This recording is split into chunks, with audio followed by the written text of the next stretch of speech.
ನಿಂತಾರ ನೋಡು.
ಹಾಗಾಗಿ ಅವರನ್ನು ನೆನಪು ಮಾಡಿಕೊಳ್ಳೋದಕ್ಕೋಸ್ಕರ ಅವರನ್ನ ನಾವು ಸದಾ ಸ್ಮರಣೀಯರಾಗಿ ಅವರನ್ನು ನಾವು ಮಾರ್ಗದರ್ಶಕನಾಗಿ ಮುಂದಿನ ಜೀವನದಲ್ಲಿ ನೋಡಬೇಕು ಅನ್ನೋದಕ್ಕೋಸ್ಕರ ಈ ಸ್ಮಾರಕ ಕಟ್ಟಿದ್ದಾರೆ. ಅದರಲ್ಲಿ ಅಕ್ಷರಗಳಲ್ಲಿ ಕೆತ್ತಿದ್ದಾರೆ ನೋಡ್ರಿ, ಕಲ್ಲಿನಲ್ಲಿ. ಅದನ್ನು ಹೋದ್ರೆ ಬನ್ನಿಕೊಪ್ಪದ ಇತಿಹಾಸ ಇದೆ ಅದರಲ್ಲಿ. ಅದೆಲ್ಲ ನಿಮಗೆ ಗೊತ್ತಿರಬೇಕು ಮುಂದಿನ ಪೀಳಿಗೆಗೆ.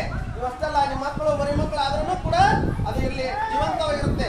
ಅದರಲ್ಲಿ ಕೆತ್ತಿದಂತ ಇತಿಹಾಸ ಯಾವತ್ತೂ ಹೇಳಿಕೊಡ್ತಾ ಇರುತ್ತೆ. ಬನ್ನಿಕೊಪ್ಪ ಹೇಗಿತ್ತು, ಏನಿತ್ತು, ಯಾಕಿತ್ತು ಅನ್ನೋದನ್ನ ಅದು ಹೇಳಿಕೊಡುತ್ತೆ. ಅಂತಹ ಏನು ಸ್ಮಾರಕ, ಭವ್ಯ ಸ್ಮಾರಕ ಇದೆ. ಅದನ್ನ ನಾವು ನೀವೆಲ್ಲರೂ ಕಾಪಾಡಿಕೊಂಡು ಹೋಗ್ಬೇಕು.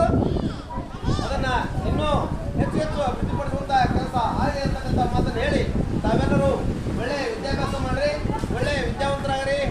ನಾಡಿಗೆ, ಮನೆಗೆ ಮತ್ತು ಊರಿಗೆ ಹಾಗೂ ಪ್ರತಿಯೊಂದ ಗುರುಗಳಿಗೆ ಹೆಸರು ತಗೊಂಬರ್ರಿ ಅಂತಕ್ಕಂಥ ಮಾತನ್ನ ಹೇಳಿ ಈ ವರ್ಷ ಸ್ವಲ್ಪ